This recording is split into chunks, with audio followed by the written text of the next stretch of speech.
up, witches? It's the Undercover Witch, and today we are doing our Venus sign in Gemini. I think I said that right. We're doing Gemini. If your Venus is in Gemini, this reading is for you. If you don't know what sign your Venus is in, then check out the description below. I have a link to astro.com, and that is going to tell you your chart. That's going to show you your chart so you can look at it. It has a little printout. It's cute. It tells you all about it. And if you don't have access to that, or you just have a phone or whatever, you can go on your app store and go to CoStar, and you'll enter your information and your chart will be there. So if you haven't already, liked, subscribe, turn your notifications on, all that stuff. We do readings every week with different, just how we're doing it now. We're doing Venus signs. So beginning of the month is Sun, and then Venus, and then Moon, and then Rising. If you haven't already checked out our podcast, we have a podcast that's connected to this channel. So it gets uploaded to this channel every Monday at 6 a.m. to your reading.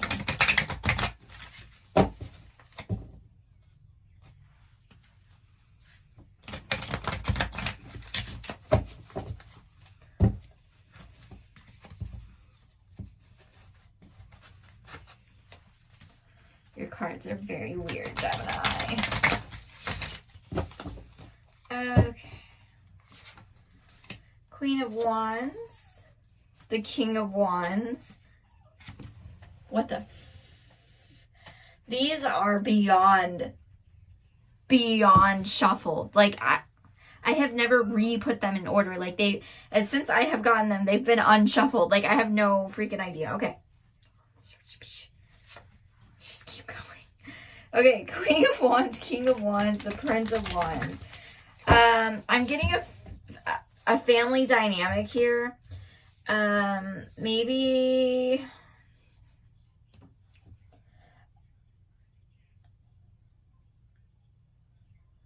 something interesting is going on. There's kind of like I'm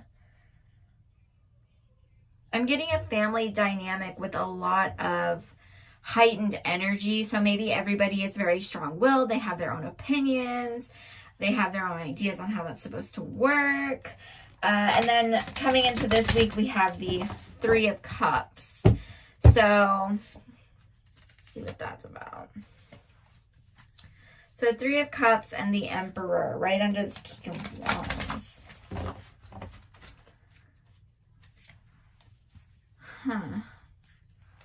There's a lot of fire energy going on. A lot of fire energy going on. Okay. I would say if somebody's having a party or, a celebration with this Three of Cups, you need to stop treating yourself like an outsider. Maybe it is that you do have this family, right, that you're dealing with, or that you have, and it kind of puts you in a different space. So when you go out into the world, you're almost a different person. You're more stern or fiery than everybody else. And it seems like you're always, maybe you feel like you're always out of place. Like you never really find your crowd. Because a lot of people that have that, I don't know how to put it, but like higher up sensibility, like they're very knowledgeable, and like there's people, how you have like your work personality and your not work personality. Well, it's almost like you never leave your work personality. You are your work personality, and that's just who you are. And everybody else, even the people you get along with in that environment, you don't get along with them outside of that environment because they have a work self and a not work self. So I think that you need to learn how to develop that not work self. Like, you need to like breathe and like, let loose a little bit. You don't have to have everything so controlled. And it might even be that your family, even though everyone's hard-headed, even though everybody's, pretty heated a lot of the time, especially right now, it's kind of the only space where you can just, you know, let that out. It's like you have too much passion in you, too much oomph in you for people to handle. That's what I'm getting. I have the Prince of Discs reversed, the Nine of Wands reversed, the Devil reversed, the Five of Discs reversed. I just feel the energy as I shuffle, guys. I'm sorry if it's like all over the place. I've never been one to like grab cards that fly out and stuff, but if it does, it does. What is like the synchronicities? First off, you have the entire family of wands. Second off, you have 2 9s back to back. Excuse me. Bless you. Bless me. Okay. I don't even know. I'm sorry. Okay. Let's talk about this next part. I'm sorry. I feel like I didn't cover this card to clarify, but I have the 2 of Cups here, and that is directly in reference to these 2 cards. So you have people that are out doing stuff, out mingling, and you're just not really able to fit in. You need to learn how to make that communion. You need to be able to give a little bit of yourself to receive a little bit of somebody else. Which is interesting because I got a similar message for Leo, I believe. So, Prince of Discs, 9 of Wands, and the Devil. I think that the problem with you being able to kind of let loose and let people get to know you is that you want to be known for something. You want to be known, and a part of your constraint and a part of that passion and a part of yourself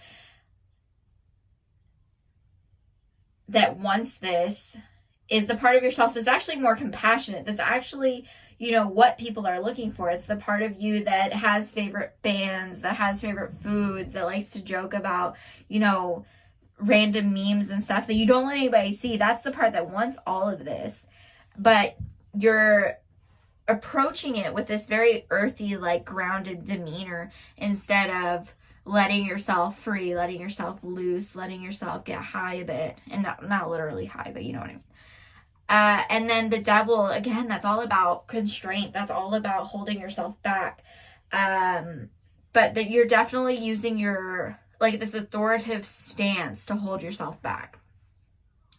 And usually these readings are, because they're in your Venus sign, are about love and money. But I feel like this is affecting you so much, it just needs to be out there. Because I didn't even mention this was about love and money, I don't think, at the beginning of this video. But it's really just covering this part. I think that you're having trouble connecting with people, and it's affecting you in a lot of ways because you feel like you're giving and giving and giving, or people are taking away from you. And you don't want them to. They're taking away too much and they're not giving you anything. And it's because you very authoritatively, you put yourself out there without letting anybody in. So even if they wanted to leave you something, they have to like slip it in your back pocket. You know, like your grandparents, they have to like, oh, you want some money? Here's some $5. And they put it in your pocket and you're like, no, grandpa, I don't want it. And they're like, no, I'll take it. And they like slip it in your pocket. Okay, whatever. And then we have the 9 of Swords. And this burden that you're carrying of wanting to be great, of wanting to be everything, of wanting to be authoritative, of wanting to be seen as powerful is what's causing your downfall. It's what's causing everything to break apart. So I think towards the end of this month, you are going to have a tower moment. You're going to have a tower moment where everything just feels overwhelming because you're holding yourself to this unmanageable standard. At some point, you have to have emotions. At some point, you have to let out what you're feeling, whether it's at work or it's with your family or it's with your friends. You can be like, yo, buddy struggles with coworkers, with their boss, with their job, with their friends. Like sometimes they think shit about their friends. Sometimes they think shit about their family. You're allowed to share those, you know, with people. You're allowed to talk about that. You're allowed to vent. You're allowed to have emotions. You're allowed to have feelings. You're allowed to be hurt. You're allowed to be upset. You're allowed to know your worth. Because if you don't allow those moments to come through, then other people, one, they don't know, and two, you're just putting up with what you got. You're not really affecting your environment, and you're here to affect your environment. You're right. You do need to stand out. You're right. You are worth something. You're right. You are powerful. Now go and affect your environment. Go be somebody. And being somebody means when something affects you, you're going to affect it. So let's pull some gold cards for you, Gem.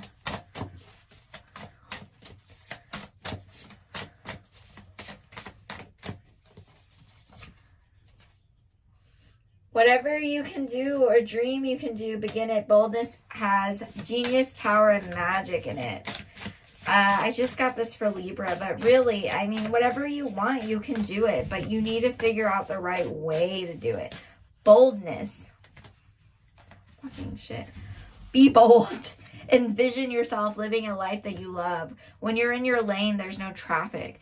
So if you feel like a lot of things are holding you back, maybe you're not even in the right place. Maybe the reason that you feel like you have to mask at work or with your family or with your friends is just because you're not in the right environment. Maybe you do need to set up new boundaries with your family, or maybe you do need to figure out what you're doing at work and how you want to be treated at work. Maybe you want to create boundaries there. Maybe you do need to create that with your friends.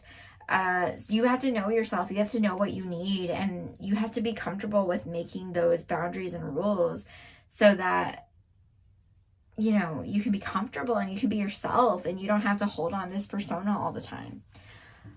And that's how you get to where you want to be. That's how you get to that place where you feel powerful, where you feel like people look at you and they're like, wow, this person. But that's all I have for you today, Gemini. I hope this was helpful. Okay. Have a great weekend.